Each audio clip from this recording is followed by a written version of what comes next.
nukuri kugirirwa neza n'imbabazi bizanyomaho iminsi yose nkiriho, nanjye nzaba mu nzu y'Uwiteka iteka ryose. Kugirirwa neza n'Imana ni ikiganiro mutegurirwa n'umukozi w'Imana Pastor Gisagara Frank uyoboye itorero Kabuseri Christian Church cyangwa se icyicaro cy'umutambyi. Iki kiganiro mugikurikira kuri radio Umucyo 102.8 buri cyumweru guhera ku isambiri za mu gitondo kugera ku isambiri 45. Itorero Kabuseri rikorera mu murenge wa Kinyinya mu kagari ka Kagugu. Mu mibyizi duterana buri wa kabiri guhera ku isaa 11 z'umugoroba kugera ku isaa 1:30 za nimugoroba, ndetse kandi na buri wa kane guhera ku isaa 11 z'umugoroba kugera ku isaa 1 z'umugoroba. Ku cyumweru tugira amateraniro abiri. Iteraniro rya mbere ritangira kuva saa 2 zuzuye kugera saa 5 z'amanywa, ndetse iteraniro rya kabiri rigatangira saa 5:30 kugera saa 8 zuzuye. Mu buzima bwawe kandi nanone ukeneye guterana kandi guterana kwera. Mu gihe ukeneye umushumba w'itorero Frank wamuhamagara kuri telefone igendanwa ni 0788800088 cyangwa se 0788469884. Turakurarikira kandi nawe kubana natwe mu kiganiro kugirirwa neza.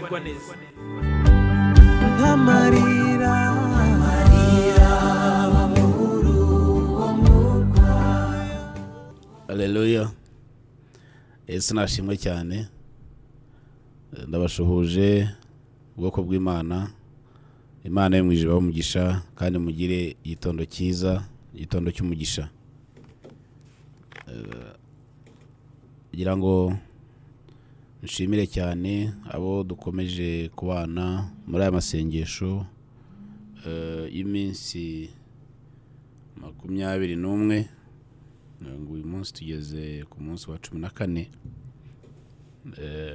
Ayo mubwire ngo mukomeze mwihangane, mukomeze musenge, twinginga Imana aharaho hari ikimana yakora mu bihe nk'ibi ngibi.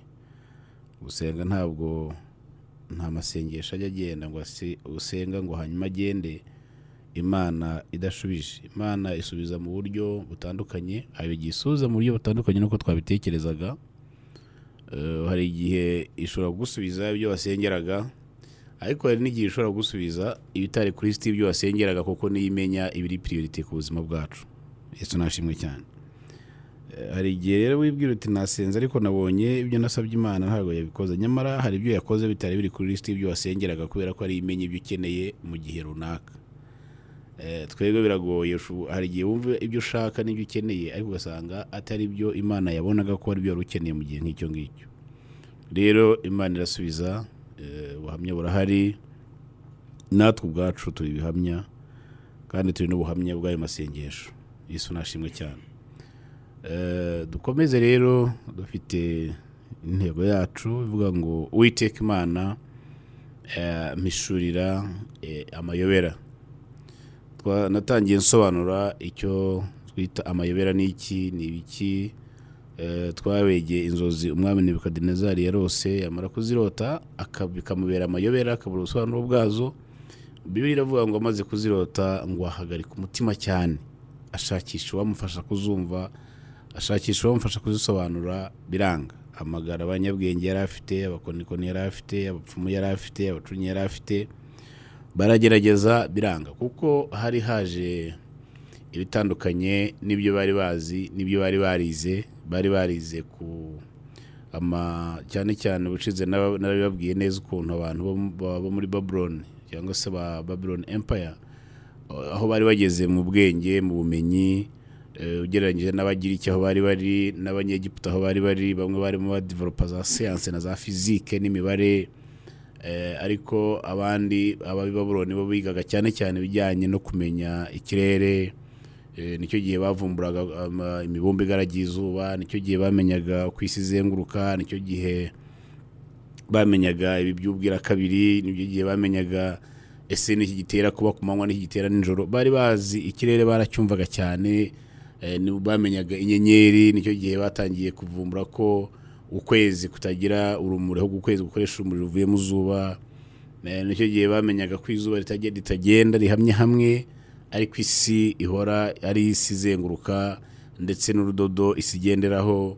Icyo cyari igihe cyo kuvumbura cyane cy'ubwenge bwinshi. Rero hirya y'ibyo bari barize nanone kumenya idini ryabo ryari yarateye imbere, ibigirwamana basengaga, ibyo bemeraga. Cyari igihugu gikomeye cyane ku buryo umwami yumvaga ko ari mu bijyanye n'ubumenyi igihugu kirabufite, ari bijyanye n'umutekano, bafite ingabo zikomeye. Icyo gihe bari bararwanye, bari banesheje za Egiputa, bari banesheje za Syria, bari bakomeye cyane. Bari bamaze gusenya Yerusalemu, bamaze kuhasenya batwaye abanyagano baho. Urumva rero ko icyo gihe umwami yumvaga ko yari ayoboye ubwami bukomeye cyane kandi bufite imbaraga, ari mu gisirikare bwari bukomeye, mu mutungo bwari bukomeye, mu bwenge bwari bukomeye. Yumvaga ko nawe yarakomeye, yaramaze gusimbura se, ari umwami rwose ukomeye cyane kandi wumva yabonaga nta kintu gihari gishobora kuba cyamuhangayikisha ngo kimutera ubwoba. Hirya rero yo gukomera ko ntabwo yari azi ko hari ahandi hantu hari izindi mbaraga zirenze izo yemeraga. Ntabwo yari azi ko hari ikintu gishobora kunanira abanyabwenge yari afite mu gihugu. Ntabwo yari azi ko hari ikintu gishobora kunanira abakonikoni yari afite mu gihugu.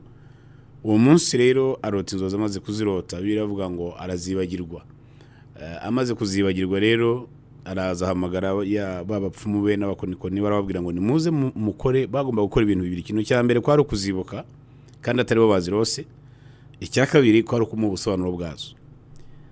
Birabananira, biragorana cyane, ngira ngo ubushize narabivuze ntabwo ndi bubitindemo. Noneho bimaze kunanirana nibwo umwami yashyizeho itegeko ry'uko bagomba no kubica. Cyokora ntibapfa, baza kurutabarwa nuko Danieli yaje kusobanura izo nzozi. Aravuga ati mu mwanya abwira uwo umwami yari yashinze ibyo, aramubwira ati we nyihanganira, mumpe umwanya hanyuma ejo nzaza mbabwire. Aragenda ageze hamagara abagenzi be, bajya mu nzu barasenga. Ni igice cya kabiri turimo cya Danieli. Barasenga, bamaze gusenga biravuga ngo Imana ihishurira Danieli izo nzozi. Uyu mugabo Nebukadinezari yari yizeye neza itsinda rye ry'aba bantu yari afite ry'abapfumu n'abakonikoni n'abacunnyi n'abakardaya. Iyo aza kubasha kwibuka ziriya nzozi akazibabwira, kuzisobanura byarashobokaga. Ikintu cyabakomereye cyane muri bo ntabwo ari gusobanura inzozi, kuko gusobanura inzozi byo rwose nawe yari abizi ko babizi. Gukora interpretation ya kiriya gishushanyo yari yabonye cy'izahabu n'ifeza n'imiringa n'ibyuma n'ibumba rifatanye n'ibyuma hasi kwerengera. Gukora interpretation yabyo ntabwo cyajyaga kuba ari ikintu gikomeye cyane. Cyane ko ubwo bwami uko bwagiye busimburana cyane hari harimo n'ibirango byabo. Aravuga rero biragora cyane. Baravuga bati biragenda gute, barananirwa neza kugeza igihe Daniel yasenze. Amaze gusenga, Imana iraza irabimuhishurira. Ikintu gikomeyemo hano cyane si ugusobanura ziriya nzozi, ahubwo ni ukuzibuka, ukibuka inzozi umuntu yarose kandi atari we wazirose, n'uwazirose yazibagiwe. Amaze rero nuvuga ngo ibyo ngibyo rero byitwa amayobera byayobeye umwami. Nibyo twavuga ngo hari igihe usanga natwe ku buzima bwacu hari abantu bafite inzozi bicaranye ariko bayobewe ubusobanuro bwazo.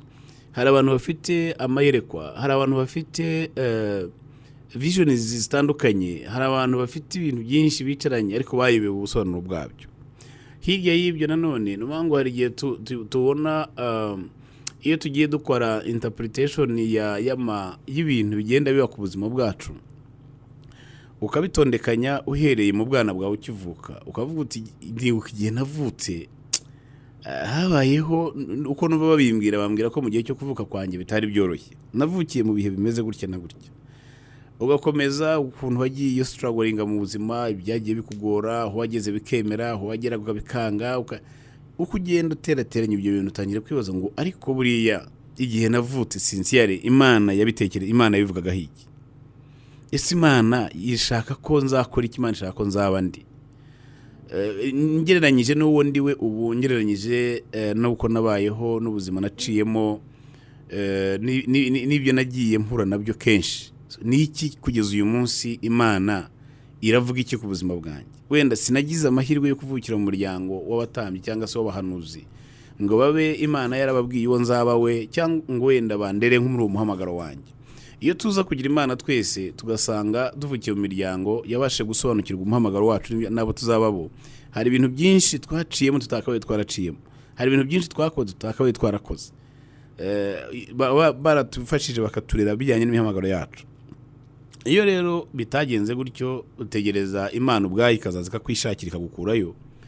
Iyo imaze gukurayo usigarana nawe uruhare rwo gutangira kwibaza, noneho ese Mana ko wanzanye ndabyemera, ko mbona ubuzima nari ndimo kiriya gihe nkabugiranye n'ubuzima ndimo uyu munsi, ko mbona harimo ibintu nanone harimo gusobanukirwa, ese urimo uragira ngo bigende gute?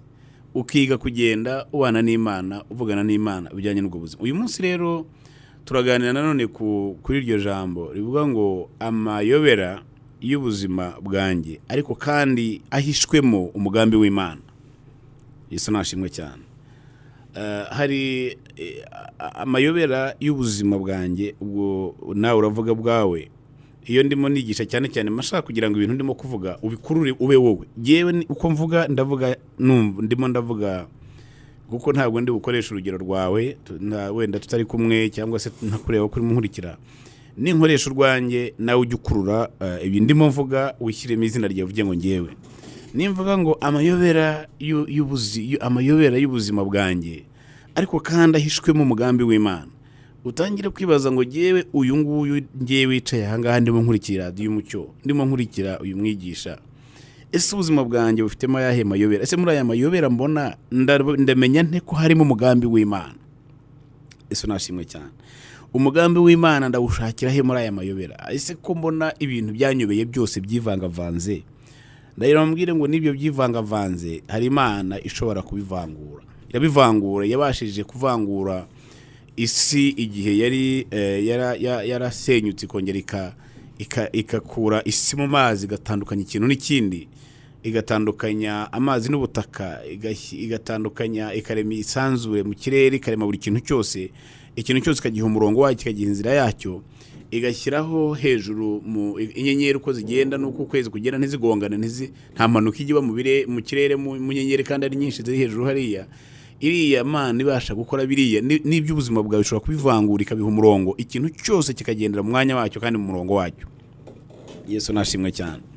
Uyu munsi rero nibyo tugiye kuganiramo kuri iryo jambo rivuga ngo amayobera y'ubuzima bwanjye, ariko kandi ahishwe mu mugambi w'Imana. Ndagira ngo nkutangarize muri iki gitondo, wowe nkurikiye nkubwire ngo Satani ntazakubeshye ko Imana ikwanga. Nta muntu n'umwe Imana yanga, ntitaye ku buzima urimo nonaha, ntitaye uko waye nonaha. Ndagira ngo mbwire ngo nta muntu n'umwe Imana yanga, nta uwaho. Niyo nta mpamvu n'imwe, kuko nta kibazo ufitanye nayo, nta nzika ufitanye nayo, nta nzangano z'imiryango, nta kintu na kimwe yashingiraho ikwanga, nta gihari. Ahubwo n'umwanzi sekibi uri muri iyi si waje yanduza iyi si, yanduza imitima y'abantu, yanduza abantu bose. Noneho kubera ibyo abantu bagukorera, kubera ukubona abo ugiriye neza bakakwitura inabi, abo wahaye nibo bakwimye, abo wagiriye neza barakureba nk'umwanzi, aho ukomanze inzugi ntizikinguka, abo uhamagaye nabo mwari muzanye ntago bakwitaho, ntibanakwitaba. Ibyo byose iyo biteranyije uratekereza ngo aharaho Imana iranyanga. Nshuti y'umusaraba, nagira ngo mbwire ngo Imana ntago ikwanga. Imana ntago ikwanga, kandi Imana igufite mu mugambi, ndetse n'ubuzima bwawe bufite mu mugambi wayo. Hari umugambi w'Imana uhishwe ahantu hagati muri ayo mayobera. Ibyo ngibyo urimo kubona byakuyobeye, wabuze inyito yabyo, wabuze izina ryabyo, hagati aho hari umugambi w'Imana. Yesu nashimwe cyane. Turaganira iri jambo turifashisha icyanditswe kiri mu Itangiriro. Dukoreshe ubuzima bw'uyu mwana w'umuhungu waje kuba umuntu ukomeye cyane witwa Yosefu. Turebe amayobera yari ku buzima bwe yari ayahe. Ese umugambi w'Imana wuzuriye ku buzima bwe wari uwuhe? Ngira ngo ubu ngubu abazi inkuru za Yosefu nkimara gukora introduction gusa byatworohera cyane kugira ngo noneho tubashe kugendanamo neza. Urebe Yosefu yagiye kuvuka, nyina yarabanje kuri urubyaro imyaka myinshi. Yesu nashimwe cyane. Niba ngo no kuvuka ku bwabyo nabyo byabaye ikibazo gikomeye, kuko byageze igihe Yakobo umugore we yashakaga, yakundaga Rasheli, bagiye kumushyingira baramuguranira, bamushyingira Leya kandi atari we yashakaga. Arangije igihe imyaka yose babanye, wa wundi waje udashaka arabyara, ndetse n'inshureke zirabyara, wa wundi washakwaga uwo yakundaga cyane urubyaro rurabura. Yagiye kuvuka nabyo ari ibintu bikomeye cyane. Amaze kuvuka birevuga ngo papa waramukunda cyane, noneho igihe se aza no kumudodeshereza ikanzu nziza nk'akado yaramuhaye, si uko n'abandi bana be atabambikaga nk'umubyeyi yari afite inshingano zo kubambika kandi kuko yarabambikaga. Impamvu iyi kanzu ya Yosefu yatandukanyijwe n'iyindi myambaro yambaraga, ko ntiyambaraga ikanzu imwe kandi n'abandi nabo barambaraga, nuko ifite ubusobanuro bujyanye n'isano iye na papa we n'urukundo yamukundaga. Yesu nashimwe cyane.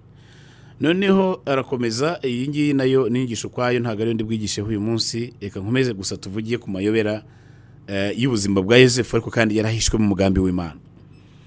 Bene se baramwanga ngo bageze igihe noneho cyo gushaka no kumwica. Bamwangiraga iki? Ikintu cya mbere hari harimo kuvuga ngo papa aramukunda. Noneho barafite n'amateka ngira ngo hari ya makimbirane y'ubukiye bavuga ngo mwibuke ko na mama we papa we yamukundaga. Ku iki gihe noneho inkuru ye tugiye gutangirira aha ngaho ko bamwishe no ko bagize guterumika ko mama atarakiriho, ko yari yarapfuye cyagiye abyaraga Benjamin.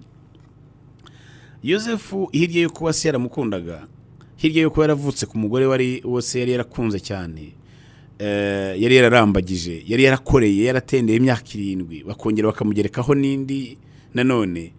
Hirya y'ibyo Yosefu yari afite hari harimo umugambi w'Imana muri we, yari afite yerekwa rikomeye Imana yabitse muri we, ariko ritari ryakagaragaye muri iyo myaka. Noneho Imana yatangiye kubigaragaza mu nzozi yagiye imuha. Mu gice cya 37 ku murongo waho wa 5 urahasanga inzozi za mbere yarose, arimo avuga ngo bari mu murima barimo bahambira imiba, ngo agiye kubona abona imiba ya bene yindi ya bene se, ngo ikikije umuba we, ngo irangije iwikubita imbere uwe uguma wemye. Abandi mu gusobanuza baramubwira batari ko urashaka kuvuga ko uzaba umwami wacu, ngo bongera kuberushaho kumwanga. Nanone iyo ugeze ku gice cyaho cya 9 wongera kubona inzozi nanone za Yosefu yongeye kurota, ngo arota izindi nzozi azirotorera bene se. Nongeye kurota izindi nzozi, ngo izuba n'ukwezi n'inyenyeri 11 binyikubise imbere.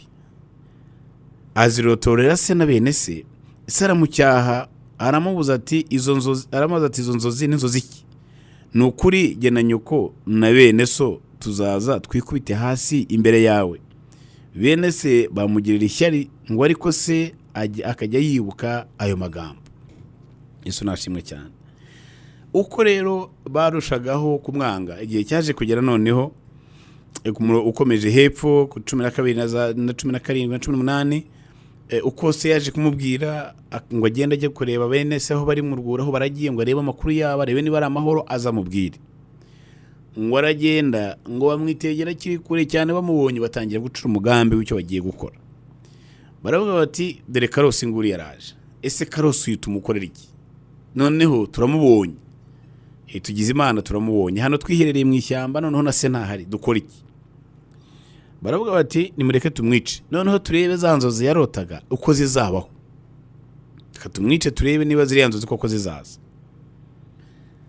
Barabyemeranya, amaze kubyemeranya araza abagezeho, ariko uko bajyaga inama akamo witwa Robin ko yari mukuru, aravuga toya giye ntago numva yuko kumwica ari byo byaba byiza, ndetse abahana inama yo kuvuga ngo bamujugunye mu cyobo bigendere. Ariko biri kavuga ko iwe yaragira ngo nibamara kugenda azaca inyuma amwiba mutwara musubize se, koko ntago yarahuje nabo mu mvugo, ariko ntiyarahuje nabo mu mugambi wari mu mitima yabo. Ibi yari mu mutima we n'ibyari mu mitima y'abandi byari bitandukanye. Ahangaha naho handi noneho Imana itangira kugenda muri ya mayobera y'ubuzima bwawe, n'umugambi w'Imana uhishwe muri ayo mayobera, niho Imana itangira kugenda yigaragariza buhoro buhoro. Abantu bakajya inama ari abantu 10 cyangwa ari abantu 4 cyangwa ari abantu 5, yewe niyo baba ari 2, bakavuga bati mureke dukorere uyu muntu iki kintu, kandi kuko ari ikintu kibiguhemuka babigambiriye babyemeranyijeho. Ariko muri iyo nama yabo Imana igafatamo umuntu umwe mu mutima we, Imana igateramo ikintu cyo kutemerana n'abandi byo bafite mu mitima yabo. Bavuga ngo nubwo barimo hano barimo bajya inama ari abantu banga, Imana igafata umuntu ikamushyiramo kugira ngo imigambi yabo ntizagerweho. Noneho ibyo bavuga akaza gutanga igitekerezo, kubera ko bose nawe nicyo bahaye, hari igihe abaha kitari cyo kugirira neza, ariko nibura cyane abibuhoro, kubera ko byose byerekeje kutakugirira neza. hakaba igihe batabyumvikana bakabishwaniramo, ejo ukazamenya n'aya makuru. Niko tugenda tumenya amakuru y'abatugambaniye, niko tumenya amakuru y'abaduhemukiye, niko tumenya amakuru y'abatwanze. Ntabwo ubwabo ari bo babitwibwirira, ahubwo ba bandi bakoranye inama nabo babavuyemo bakamena amabanga yabo, nibo batangira kugenda, nibo batubwira izo nama icyo zari zigamije. Ba bandi bo bari bizeye ko ari inkoramutima zabo. Muri za nkoramutima nagira ngo mbwire ngo abantu mujya mukunda ibintu byo kugambana no guhemuka no kwicara ugacira umuntu umugambi utari mwiza, muzabireke, ntago ari byiza. Kubera ko uko byamera kose, niyo haba nta muntu n'umwe igihe cyose uri mutegura kugambanira umuntu, kumwirukanisha, kumuhemukira, Imana ifata umuntu hariya wowe utaruzi ko anamuzi, utanamuzi, utaranamubonaho, mwaba murimo muganira ku izina ry'uwo muntu murimo muvuga, ako kanya uriya muntu niyo yaba atasenga agataza Imana iramuvugisha kubw'inyungu z'ubuzima bw'uyu nguyu igiye kurokora. Imana ikabwira umuntu umwe muri abo bicaye mu mutima wayo ikavuga ngo ibyo barimo gukora ntiwemeranye nabyo, kuko barimo barashaka guhemuka, barimo barashaka kwishyiraho amaraso y'itariho urubanza. Umuntu umwe akabavuguruza, akakuburanira kandi atakuzi mutaranabonana. Nyuma y'igihe wazagera ahantu akazakubwira ibyo yakoze n'ibyo ariho bikorerwa aho ngaho, ati jyewe ntabwo nari inkuzi, ariko numvishije bavuga ibintu ibi n'ibigenda bihakana. Rero nshimye Imana ko nkubonye, nkaba ngumenye icyo gihe narwanaga izo ntambara ntakuzi, ntaranakubona, na telefone yangira ngo nkuhamagare. Uko niko Imana igenda ikora muri ya mayobera y'ubuzima. Ukibaza ko abantu baranyangira iki, abantu barangambanira, nakoze iki, abantu barandwanya, nabagize ne, ko ntacyo nabatwaye, ko abantu nagiye kubwanjye naberetse umutima wanjye wose, ko gihe numvaga nta kibazo mfite, baranshaka iki. Muri icyo gihe urimo wibaza ibyo ngibyo, niho handi Imana izana igashyiramo umuntu, igasobanya imigambi yabo, bya bindi bateguraga ntibibe. Yesu nashimwe. Nuko nguko Robin yabigenje. None bamaze kuba iyo nama, ngo baramufata, bamwambura ubusa, bamujugunya mu cyobo, baragenda.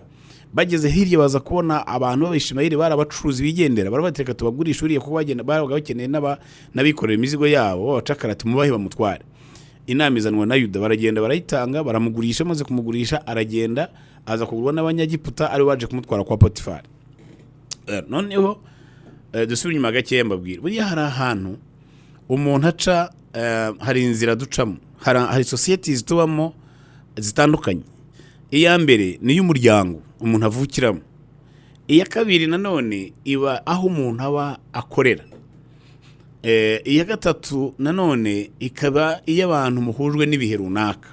Reka tubisobanure dukoresheje buno buzima bwa Yosefu. Ahantu hambere yabaye ni iwabo mu rugo, ni ibikomere bya mbere yagize mu buzima bye bya mbere na mbere byakomotse iwabo mu rugo, muri famiye y'iwabo. Niba hari ibikomere bitinda gukira mu muntu, bifata intera, bifata imyaka n'imyaniko, bishobora gufata generation imwe, bigafata generation ya kabiri, bigafata generation ya gatatu, ni ibikomere abantu bagiye bakura mu miryango yabo. Ibikomere batewe n'abavandimwe, ibikomere batewe nabo bashakanye nabo, ibikomere batewe bantu mufitanye isano ya hafi cyane. Abo ngabo ibyo bikomere byabo bitinda mu mutima w'umuntu. Kubera ko impamvu bitinda mu mutima w'umuntu nuko ora wibaza, ni gute kanaka yajya kunkora ibintu nk'ibikwere. Wenda bikozwe n'umuntu wo hanze ntacyo byagutwara, ariko iyo bikozwe n'umuntu wumva atakabikoze, wowe utatekerezaga, uwo weretse, uwo wumvaga udakeneye, nta nubwo wari ukeneye kumwereka ko uri umuntu mwiza cyangwa uri iki, kuko isano yonyine mufitanye y'amaraso yakabaye ubwayo ayiha agaciro. None niba uyu muntu atarayihaye agaciro, akampemukira kuri uru rwego, ariyo makimbirane mubona kenshi akomoka mu miryango, agakwira muri sosiyete zitandukanye, akagera abantu bakorera, akagera mu nzego za politiki, akagera ahantu hose. Ejo umuntu yazaba abantu bakomoka aho hantu harimo amakimbirane, ejo umuntu akimisha undi, akaza ahantu yaragiye kubona keza, yagera yabiganira bo mu rugo, bakanga wa undi kurushaho, bataragatsindwa n'umutindi, yaguhemukiye. Ejo ugasanga abana babo bibagezeho, abandi babuzukuru bibagezeho. Ibyo ni ibintu sosiyete tubamo imeze gutyo itera, kandi akenshi uzasanga ibyo bintu byarakomotse nko ku muntu umwe, cyangwa se nako n'umuntu umwe akazana ikintu nk'icyo mu muryango kikamaramo imyaka irenga 100 kitaravamo. Ibi bikomere rero biratinda. Aha ni ahantu umuntu aba wibaza ukuntu Yosefu yarebye ukuntu bene se bamusumiye, amaboko yabo yamusumiye, akamufata, akabwambura umwambaro, bakamujugunya mu cyobo, bakagenda. Yari muyibaza ibintu n'ibiki.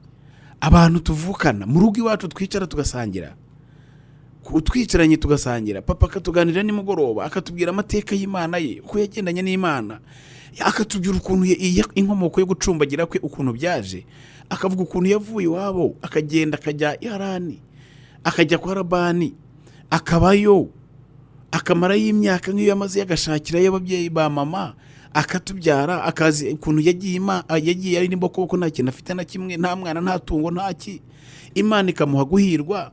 Hanyuma sogokuru wacu byara ba mama bakamuriganya inshuro nyinshi, Imana ikagenda imushumbusha inshuro nyinshi nawe, kugeza igihe yaviriyeyo ari umugabo wikwije afite abagore n'abana, yagera iya boke Imana igasigarana nawe, uko yakiranyije marayika w'Imana, uko Imana yakoze ku muti w'inyonga y'itako ye, uko yacumbagiye akatubwira n'amateka yo gucumbagira kwe. Sincere, aba nibo bantu bankoreye ibi bintu, abantu twicaye tukaganira, abantu dusangira, abantu tubana, nibo bantu bankorera ibi bintu. Ibi ntabwo mbizi.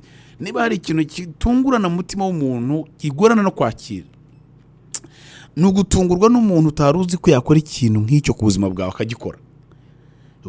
Na n'uyu munsi tuvugana nanjye ubwanjye urimo mbivuga, hari ibyo nananiwe kwakira, numvaga ntabwo, iyo mbitekerejeho n'ubu ntabwo mbyumva.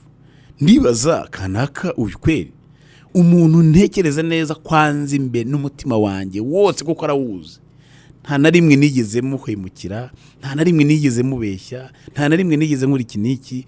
Kubera iki yankoreye ibi bintu? Byaje bite? Byatewe n'iki? Ibi bintu byaje bite mu buzima? Ntabwo mbyumva. Wagira ukavuga uti okay Mana, singiye guca imanza, ubwo wenda ni Satani wamuteye, umubabarire nawe siwe. Ibi ni ibintu bigorana kwakira. Uriyoza umwana w'umuhungu noneho mutoya, abandi bari bakuru kuri we ni bari mutoya, uretse Benjamin wari uruhinja, ariko abanga abandi bari bakuru kuri we baramurutaga. Akavuga ati ibi ntabwo bishoboka, ni gute abantu nk'aba bankorera ibi bintu? Igihe kiraho agiye kubona abantu witwa Yuda arati vayasha vaya twereke, yabahereye ngo uri karose ngo urarota ngo uzadutegeka ngo uzamwami wa vaya. Amafaranga banegusiyaga igiciro abareba bamugurisha, amafaranga bayabahaye abareba, baragura baragenda baramutwara. Yarimo yibaza, nawe ari wowe wakwibaza ngo ibi bintu biraza guhura gute na za nzozi z'uyu muntu yarotaga. Baramutwara, bamaze kumutwara bafata ya kanzu yari yambaye nk'ikimenyetso cya kindi kiri buze gukonveka papa we akemera ko inyamaswa yamuriye. Bica ihene, bafata amaraso basiga wa mwenda bawuhindura amaraso barawushwanyaguza, barangije bafata ikanzu bayishyira se nk'ikimenyetso kiyerekana ko umwana yarangiye. Bageze baramwereka bati dore yankora mutima yawe uko byagenze, wa wundi ukunda. Urumva bageze imbere bagaragaza umubabaro, hari umubabaro w'inyuma ku maso ujyana n'uburyarya buri mu mutima. Hari abantu benshi igihe cyo kubabara kwacu, igihe cy'intambara zacu n'igihe cy'imibabaro, aza kubabarana nawe afite umubabaro ku maso, afite amarira ku maso yishakamo, yareba hirya agacisha ku ntoki agasiga ku maso kugira ngo akwereke ko muri kumwe mu mubabaro, ariko afite uburyarya bwuzuye umutima, arimo gukwena avuga ati yiyemeye yigize iki, yari yarishyize hejuru, reka tureke ari buhave. Yajya akabona ku Mana yawe yo kabyara, ya yindi itameze nk'abantu, ya yindi tubera amaso dutabara niyo abantu badutaye, ya yindi itarya ruswa umuntu ataguteranyaho, ya yindi umuntu atabwira ngo mwange ngo ibyemere, ahubwo ya yindi reba umuntu ikajyaginga umuntu ishingiye kubiri mu mutima we, yarangiza ikavuga ngo nimumureke nimwigireyo ngenda mutabara kuko ndi Imana ye. Abo ngabo sibo Mana yawe. Abanyarwanda bazi kwita amazina ngo sibo Mana, ntago ari bo Mana yawe, ntago ari bo Mana yacu. Dufite Imana ituzi, dufite Imana idukunda, dufite Imana itwitaho. Yesu nashimwe cyane. Abagoko hari abantu nk'aba bamugeze imbere umusaza, bafite amarira y'uburyarya ku maso, bafite pretendinga ko bababaye, ariko imitima yabo yuzuye, bavuga bati awa yamudukandagizaga se maye ko ari wari umwana, abandi bari abana, maye se twe ko twari ibyana, twe wari umwana wari inkoramutima, turebe kazongera kumubona. Umusaza abonye amaraso, abonye ukuntu ikanzu yatwara, aravuga ati niko ko inyamaswa y'inkazi yamuriye, ngo ararira arababara, amugira ku kiriyo kirarangira, akajya ahora yibaza ukuntu umwana we wari ufite inzozi nka ziriya, ni gute iriya nyamaswa y'inkazi yamize Yozefu ikamira inzozi ze? Ntabwo bishoboka. Wenda umuntu yaribwa, ariko kandi buriya hari ikintu gituma umuntu ataribwa. Hari ikintu gituma umuntu ataribwa nshuti yanjye, hari ikintu gituma umuntu inyamaswa y'inkazi itakumira, ntabwo yakumira n'inzozi zawe. Hari ikintu gituma inyamaswa y'inkazi itakumira, ntabwo yakumira n'izo nzozi. ntabwo byashoboka. Hari ikintu kirinda umuntu kurenza ibindi byose, uburinzi bwose bwo ku isi, hari ikintu kirinda umuntu gikomeye cyane. Imana irinda inzozi z'umuntu, irakurinda, irinda inzozi nawe ukarindirwamo. Yesu arashimwe cyane. Imana irinda iyerekwa yaguhaye nawe ukarindirwamo. Imana irinda umugambi wayo mu buzima bwawe nawe ukarindirwamo, kubera ko ari we uzasohoza umugambi wayo. Igihe kimwe nigeze kurara, nari nkiri umwana ngira ngo nigaga muri primaire ya nko mu wa gatandatu, noneho tujya ahantu hari habaye ubukwe muri quartier, hari harimo umuntu ntabwo nzi impamvu, urumva icyo gihe noneho nta banzi ubufite ntaki, hari harimo umuntu noneho washaka kundoga, naraye nkwepana nawe burinda bukere kugenda ntabizi, akampamagara, urumva ibyaye by'abana mujya mu makwe nturi bunywe inzoga, ariko umuntu akagura ati ngwino nkusomye unyweho, akaguha ukanywa ukagenda. Noneho ambonye aranyishiyanyirika, akanyishimiye cyane, arambwira ati jya hano hafi nkwereke, ati ndaje nkuzanire akayoga unyweho, bya byo mu byaro banywaga by'ibigage. Numvaga sinari umwe uza ngo ndayinywa, ariko kwa kundi umuntu avuga ati ngwino nkusomye unyweho, ukumva ko ntacyo bitwaye. Ati hagarara aha ngaho untegereze ndaje. Igihe muhagaze haba hari undi mwana twari kumwe wo mu rugo, numva hirya baramukubise, nirukanka ngiye kumutabara, wa undi baraje, ahageze arambura, ambuze, abandi bamusabye arayibima, arongera yisubizayo. Ndongera ndagaruka, ubwo maze gukiza wa mwana ngaruka nje kureba wa muntu, mpageze turukubita, nagaruka arambwira ati naje ndakuburanye isubizayo, ati noneho hagarara nongere ngende nyizane. Igihe nanone asubiyeyo, wa mwana numva none ratatse aje yirukanka, abandi bari bamwendereza by'urugomo, nirukanka ngiye kongera kumukiza n'ubundi. Ngiye wa undi arongera aragaruka nanone, agarukana cya gicuma yari afite, ahageze arongera arambura, arongera aragenda. Ikintu rero cyaje kuntangaza, mu gitondo cyaho twaratashye, Imana yanjye irandengera, birangira ntanyweyeho. Mu gitondo mva mu rugo manuka hepfo kwiriba ngiye kuvoma, ngiye nsanga wa mugabo aho bamuziritse n'igicuma kirimo ibyo bigage, hari undi mwana yari yabihaye, noneho we byamwishe. Noneho bamufashe bamuziritse, bari bamukubita babimusukisha. Mubonye ubwo buranyica, nibuka ko ari cyo kintu yaraye arimo ashaka kumpa, nibaza ikintu yashaka kukimbera, biranyobera, ndigendera. Imana inkiza gutyo. Rero hari igihe umuntu buriya guhiga umuntu no kurwanya umuntu no kumwanga no kumugirira ishyari no gushaka kumwica no kuruhira ubusa, kuko hari ikintu kiba mu muntu indani Imana yamubitsemo kimurinda kikamutambutsa. Umwambura inshuti imwe ngo uramuteranyije, Imana ikamuzana inshuti eshanu kandi z'umumaro zirenze. Umwambura ebyiri, Imana ikamuha izindi. Umwambura uko zigenda za zindi zigirayo, Imana igenda imuzanira izindi. None bikazageza ku rwego urumva niba Imana ubwo yari inshuti y'uwo muntu, niyo wamusebya ku bantu barenga 100, niyo wamusebya ku bantu barenga miliyoni, ntacyo ashobora kuba, kuko umwambure 5 Imana ikamuha 50. Umwambure z'i Kigali ikamuha iza Musanze, kuko ho uzajya kuhamenya ryari. Nujya kuzamenya iza Musanze ngo zimwake, Imana izaba yamuhaye iza Nyagatare, ko igenda imukingurira imiryango handi hantu. Abantu nk'aba ngaba mu buzima twagiye tubana nabo, turabazi, buri muntu wese nawe afite urugero, avuga ati nanjye kanaka nuwo. Haba igihe umara kwigisha umuntu akubwira ati uzi ko iyo usa ngo turaziranye, numvaga ari uvuga, nyamara wenda nanjye ninjye wivugaga, ariko kubera ko ubuzima busa n'abantu barasa, kuko abakorera satani n'umwe, ibyo abateza n'ibyo ateza n'abandi. Ariko uyu munsi nagira ngo mbabwire ngo hirya y'ibyo ngibyo bya satani akora, hari Imana nyamana, hari Imana imurusha n'imbaraga zayo ntiyagereranywa nazo, n'imigambi y'Imana, n'inzira z'Imana, n'ubwenge bw'Imana. Agukubitira hamwe, Imana igakingura umuryango ahandi. Yesu nashimwe cyane. None uko bamuri imbere barimo bavuga gutyo, bafite amarira y'uburyarya, umusaza arababara, igihe kiragera riyakira nyine, yumva ngo birarangiye. Ibyo ni bikomere bya mbere umuntu ahura nabyo, ni bikomere by'abantu abo mwasangiye ku isahane, abo mwaganiriye, abo muziranyeho amabanga menshi, abo muvuka nabo, abo ngabo bene abo ngabo. Ibyo ni ibya mbere bibanza, ni amasomo ya mbere umuntu abanza kwiga kuri Yesu, ukamenya ko isi atari iwanyu, kuko nta hantu haba heza kuruta iwanyu mu rugo. Ariko iyo ibigukubita byaturutseyo, utangira kwibaza niba hari ahandi hantu heza habaho, ugasanga ntaho. Buri Imana birimo ikubwira ngo ku isi si iwanyu, hari ahantu hataba bene ibyo, ni igihugu kimwe cyonyine aricyo cyitwa ijuru. Yesu nashimwe cyane, ko mu ijuru ntawe uteranya undi, nta wanga undi, ngo bahora baramya Imana gusa bayisingiza bavuga kwera kwayo, umwanya wo kubona ibyirabura ntiwawubona kuko haba ubwiza bw'Imana. Iyi si rero impamvu itugoye nuko n'ubwirabure burimo ari byo urahindukira ukabona hano harirabura, ugatangira gushakisha Imana mu kwizera no mu kuramya no mu gusenga, ukayishakisha kwiriza ubusa no gusenga no kuyiramya, nibwo n'umucyo wayo ukurasi. Naho ubundi utagiye muri uwo muryango wo kuyiramya no kuyishaka no kwiriza ubusa no gusenga, iyi si ubwayo irirabura. Aho rero niho hantu honyine dushobora kuzagera ntidusanga bene abo ngabo. Noneho ahantu ha kabiri hagoye kumva nanone ni ahantu hitwa aho umuntu akorera. Aho umuntu akorera ni ahantu usanga abandi bantu muhuje ubuzima, muvuye ahantu hatandukanye, ikibahurijeho ni kimwe n'akazi mukora. Noneho nabo bakaba babonye amashyari. Yosefu ageze kwa Potifa yahasanze abantu babiri, ubwo nge ndavuga babiri kugira ngo ntago ndibuze kuvuga umubare w'abakozi Potifa yagiraga, ariko ndashaka kuvuga abantu babiri gusa muri character. Ntago ndimo kuvuga umubare, ndashaka kuvuga abantu babiri muri character. Hari umuntu wa mbere ariwe Potifari wabonye Yosefu abona umutungo murimo, abona ubwenge afite, abona ubwiza bw'Imana, abona ubwenge bw'Imana muri we, ngo aramukunda cyane.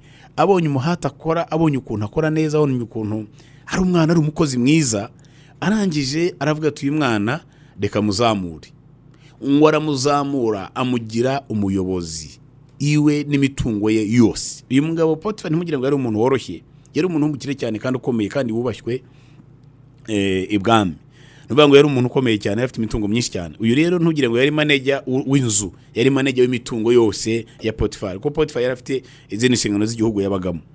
Ni nk'uyu munsi abantu benshi, aba minister, aba general, abantu bakomeye bafite imitungo myinshi wenda, ariko bakagira kandi n'izindi nshingano hirya zitabemerera kwibamo cyane. Muri bafata abantu bakapointinga umuntu akaba manager w'imitungo ye, ukurikirana inka ze mu mafamu, ukurikirana business ze zo mu mujyi hano, ukurikirana wenda kumenya ubuzima bundi bwa niba ari izindi companies afite, uzikurikirana akareba abakozi barimo akajyamo raporo yazo. Hari ibibazo akamwira ko babikemura, hari opportunities nshya akamwira ukuntu bashobora kuzi exploitinga. So abena baraba hari n'ubusanzwe barahari, ntago ari ukuvuga ngo nicyo gihe gusa. Noneho Potifara muri aravuga ati uyu mwana ari mu bwenge bw'Imana, ari mu mwuka w'Imana, aramuzamura mu izo nshingano. Noneho ubwo abandi bakozi bo amashyari yari aho ngaho. Haza kuza undi muntu nanone rero muka Potifa, nawe amurebye we aramukunda, aravuga ati uyu nguyu nawe yewe ndabona ibyo sebuja yamukunzemo, nge sibyo namukunzemo, nanjye mfite ukundi kuntu mureba. Atangira gushaka nuvuga ngo ibyo uriye yamukundiye, uyu nguyu yarashaka kubimwambura. Yamukundiye discipline, yamukundiye kubaha, uyu nguyu yarashaka kumugira indiscipline kugira ngo mwambure ya discipline yari afite y'imwake, kuko niyinjira urugo rwa sebuja ntabwo aza kuba kiri ya discipline yari afite sebuja yamukundiye, uyu nguyu yagiye kwimwaka. Aya ni amacenga nayo nanone akunda kuba ahantu abantu bakorera, aho usanga umuntu yakoraga akazi, noneho ibyo bamukundiraga buriya Satani n'umugome babona batari ku uyu mwana ni umwana mwiza, akora akazi neza, ntakererwa, ntagira ikigare, ntagira gute. Hakaza umuntu akamukoresha dega imwe cyangwa abiri, ku buryo wa muntu rero kugira icyizere kuri akabati sinsiya ni wowe. Siko umuntu ni mugari kweri, ni wowe ukoze ibi. We nizeye kuri urwego atamuveresore. Hatimani mwambabarire kweri, naribeshye mu buzima, ntabwo nari nzi ko wowe nizeye gutya nagejeje kuri uyu mwanya. Numvaga ko nshobora kuzagenda nkagusigira n'iki kigo akaba ari ukiyobora, ari we muntu ukoze ibintu nk'ibi ngibi. Wa wundi wabigukoresheje hirya arimo araseka mu mutima, aravuga ati shawa rero yahiye, byaciyemo mwakubitana ati ati pole wana ati nabyumvise ukuntu umuyobozi yagutukaga ati buriya nabyumvaga, ati kavuga ngo humura Imana yawe irahari. Arimo arakubwira Imana yawe yamaze kuguteranya nayo kuko yagukoresheje ibinyuranye n'ibyo yakubwiraga gukora igihe wajyaga ahantu. Abene abantu nabo barahaba. Si urukundo, ni uburyarya bw'ubugome bwo kugira ngo akwambure cya cyubahiro wari ufite aho hantu, akwambure bwa bwiza wari ufite aho hantu, akwambure rya shema wari ufite aho hantu, akwambure rya zina ryiza wakwitaga. Bene aba bantu barahaba nabo. Abangaba nabo rero iyo tubabonye ahantu nk'aho bikaburibaza ngo ese ko mbona hano arinzi ko ngiye kurambika umusaya, naho haje ikindi kibazo. Ni ya mayobera y'ubuzima bw'umuntu, ariko kandi afite umugambi w'Imana imbere. Yesu nashimwe cyane. Amayobera nanone reka tugirukanke cyane, kuko umwanya wamfata sore. Abandi bantu ba gatatu ubana nabo nabo muhuje imibabaro, muhuje ibibazo.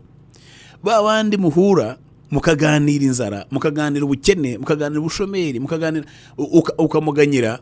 Abana bigaga buriya nako nubu barahari, abana biga bacumbitse mafamiye.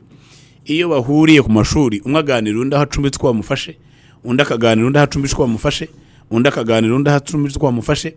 Ahavuga ati yewe iwacu ndabanyemereye icumbi, cyokora no kurya nijoro ndabyemere ko sinemereye kurya saa sita, sinemereye n'icyayi mu gitondo. Undi ati cabyihorere, yewe nanjye banyemereye ariko ntiwankoresha akazi wankoresha. Undi ati nanjye nuvuga ngo buri muntu wese abaganira undi ubuzima bwe, buri muntu wese abaganira undi akababaro ke n'agahinda ke. Abo ni abantu muhurira ahantu muhuje ubuzima, muhuje ibibazo, aho bita ku gasima k'abashomeri, aho mwicara muganira umwe abwira ati wapigena nyine zaranyirukana. Undi ati jewe ntewe nabonye ejo umuntu Imana ikoresha umuntu arayinyishyurira ariko abana ibyo kurya byo sinzi ko ndibibone. Undi ati jewe ibyo kurya byo nta kibazo ndabifite, nagiye mu cyari wacu nkurayo ibyo kurya ndabizana, ariko kandi ikibazo gikomeye cyane mfite nuko abana banjye babirukanye ku ishuri. Undi ati we babirukanye ariko giye baranarwaye. Ibyo ni ibibazo abantu baganirira ahantu bahuje ubuzima kuri ka gasima kabo iyo bahuriye barimo bahaganirira. Abo rero ni indi societe Yosefu yabanye nageze muri gereza. Abangaba ni abantu muhura cyane, mukunda kenshi murakundana mukaganira, ariko uko mugenda muganira mwese muba muziranye. Baravuga ati ariko kana kuriye nubwo ashomereye we yarize ntameze nkatwe. Abandi baturiya yize ibi nibi bitandukanye. Buri muntu wese aba afite amakuru yundi. Noneho hakabigiye umuntu asohoka muri icyo gikundi cyanyu, yagera ahantu abonye akazi kandi hari amahirwe nawe yakaguhamagaye ngakubwire, yagera akakwirengagiza akerekana katanakuze, ntabikubwire ya makuru kakaze ntukabone. Ahubwo bakazana abandi bavuye kure kandi azi neza ko nawe uhari kuri kagasima aho mwicaranaga ugihari. Ibi ngibi rero bibahura gute? Yosefu ari muri gereza yabanye n'abafungwa bagenzi be, bahuje ubuzima, baganira, bakarabana isabuni imwe, ibintu byose. Noneho bamwe baza kurota inzozi bari baravuye kwa Farawo, bazirose arazibasobanurira. Umukwe yazibabwiye, uri bupe yarapfuye, ntukira agasubira kwa Farawo, yasubiyeyo. Barangije bageze ugeze kwa Farawo, igihe Farawo aho kugira ngo avuga ati hari imfungwa ngenzi yanjye, wayivuganira kwa databuja wenda bakayifungura cyane ko namenye ko inarengana, wagira gute aricecekera ntiyavuga. Kugeza igihe Farawo yaroteye inzozi zirananirana mu gihugu hose kuzisobanura. Wa wundi habaye nyuma y'imyaka 2 ngo aravuga ngo ariko cyagiye nari narafunzwe, ngo hari umuntu twafunganywe nabo muheburayo, ngo uwo muntu yabasha gusobanuriza ngo kuko natwe dusobanura inzozi zacu uko yazisobanuye buri muntu niko zagenze.